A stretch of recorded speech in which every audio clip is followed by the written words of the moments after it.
Hey guys, it's Ashley of We'll Drink for Travel here. I'm with Tracy Javier, friend to We'll Drink for Travel. You guys know her by now, cocktail curator extraordinaire.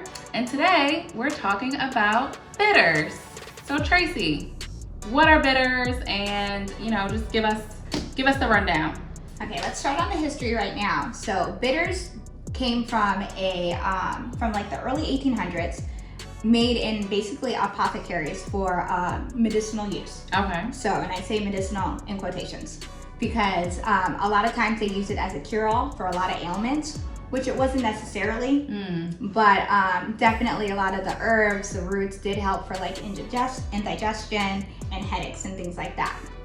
So with bitters, we have three components. We have our alcohol component, which is usually like a high proof alcohol, neutral spirit, Like vodka or like glycerin or Everclear.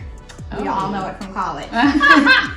So, but you would use something that is neutral like that to extract the flavors of your herbs, your seeds, your flowers, in order to get the flavor of all these things together. So you have your alcohol component, and then you have your bitter component. So I said briefly about seeds, roots, bark, herbs.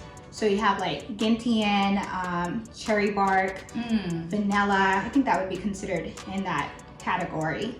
So fennel seeds, things like that are put into bitters. And then the other part is gonna be your aromatics. So you have your berries, your flowers, your citrus zest, like orange peels, lemon peels, grapefruit peels.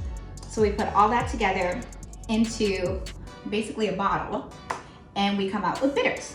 Yum. We have like three categories of bitters, right? Yes. So the three categories are going to be your aromatics, which are going to be your most famous bitters. So you have your Angostura bitters. And we use these like in old fashions. Old fashions, Manhattans, some tiki drinks as well. Yum. So, and I actually wanted to get you to try some. Oh yeah, let's do it. What you're going to do is put it on this part of your hand. Okay. That part, for the most part, no one really uses that part of your hand. So I can't say that I've used it recently.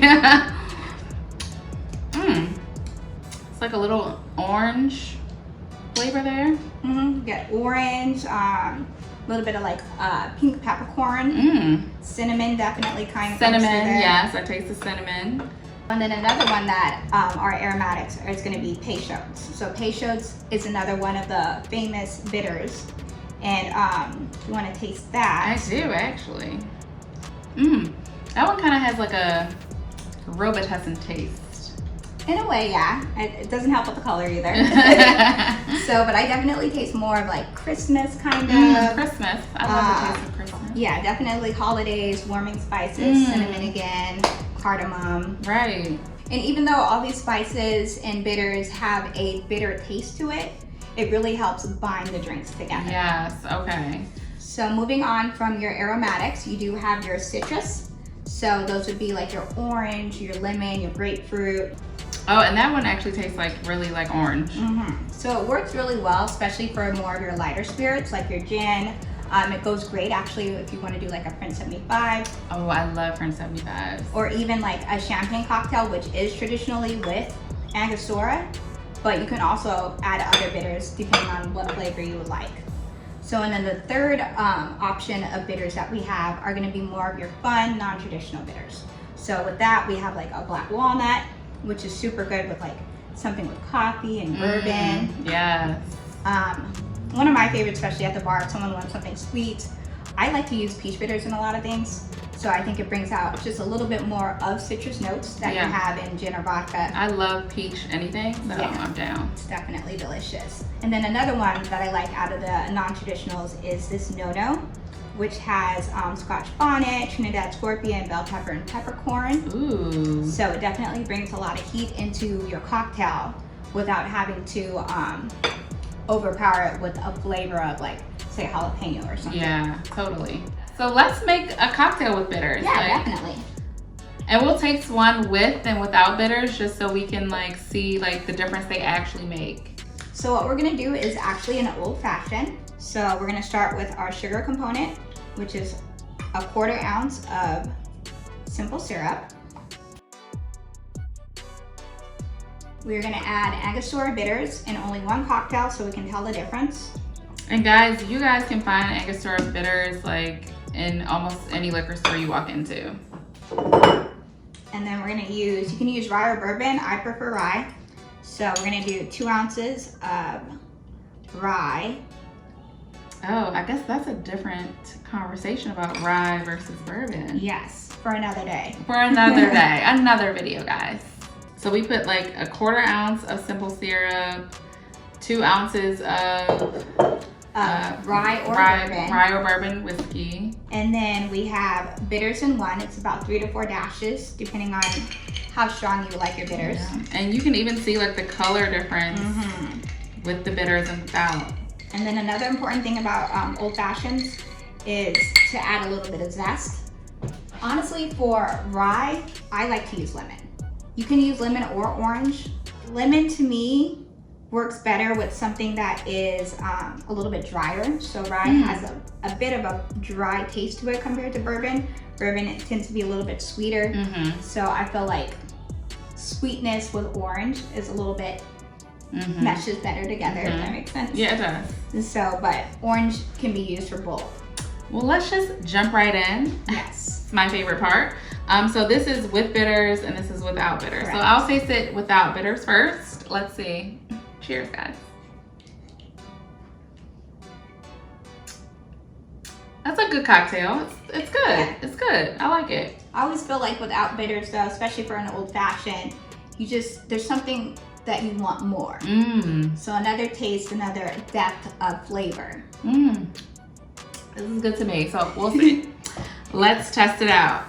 Okay, so this is with the Angostura bitters.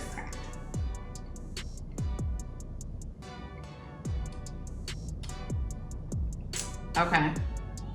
There's just like, it's like a little, it's not overpowering, but it's like a little something that just like, yeah, just like snatches the cocktail. Snatches it up. You know, it just like gives it a little edge. Yes. Without bitters, like I taste the sugar a lot. Yeah. I can't really taste the rye that much. It feels sort of like unfinished. Yes. Like it feels like it's, you know, it's good. It's not bad. Unfinished is a great word to use for this. Yeah. Because a lot of times when I do make cocktails in general at my bar, I feel like, especially if it's a new cocktail and something's missing, I honestly turn to bitters first. So I'll put Angostura in it, see if it's like a little bit better. If I need a little bit more depth, I might look into the flavor ones, depending on like the flavors I'm using for my cocktails. And it just binds everything together, almost like a book. That's kind of how this feels. Like it feels like it just gathers my edges, if you will. Let's see. A snatched cocktail. Snatched. We love to be snatched. Yes. Okay. Do you have a favorite type of bitters to like use, like a go-to type of bitters? I personally love Angostura. Like if I'm making something at home and it just tastes a little bit flat, I'll always throw some Angostura in there to see if it works. Definitely with my darker spirits. If I'm working with more of my lighter spirits like gin or vodka, okay, I will use more of the citrus flavors. Oh, okay. So and definitely with vodka, if I want something fun, like something peach, I'll definitely throw in like peach or something. So are there like bitters that you feel like everyone should have at home? Yes. So for a staple at-home bar, I think it's very important to have your Peychaud's, your Angostura, and at least an orange bitter. So, and if you want to play with other things, definitely like peach is fun.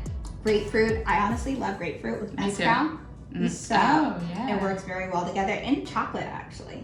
I am into the chocolate bitters, like, but that again is another video. Like, come back. Maybe we'll do some French cocktails. Yes, I love it.